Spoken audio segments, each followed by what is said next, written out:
Burneikim ar Šarlotu Laks izdodas aizstāvēt pagājušā gada titulu šeit Baltijas Grand Prix pasaules čempionāta 14. vietas ieguvēji.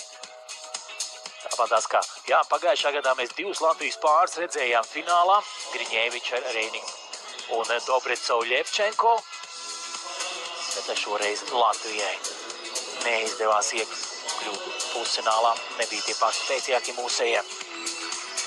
Šodien ar Meškovu 2 pasaules čempionātu finālisti šķiet jau domā par profesionāļu divīziju. Tad paliek Dobrecovs un Ļevčenko gan standartējās, gan desmitējās. Burneikis ar Laksu var priecāties, bet Ilcukas ar Semiskaičūti ar neizstāst diezko saskumuši.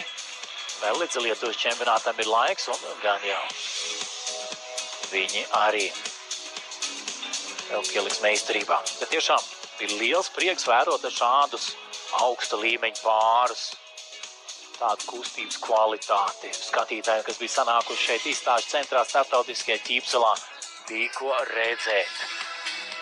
Gandarījumi var doties arī mājup un arī atvadīšos no jums, lai mierīgi 3. adventu, lai priecīgi un ģimeniski sirsnīgi Ziemassvētki, lai veiksmīgs nākamais gads un tad jau tiksimies vai nu sporta veidu pārraidēs, vai arī citu daudzu sporta veidu pārraidēs. Sekmes jums gan dzīvē, gan sportā, gan citās lietās. Uz tikšanos ar jums kopā bija Ivars Bācis.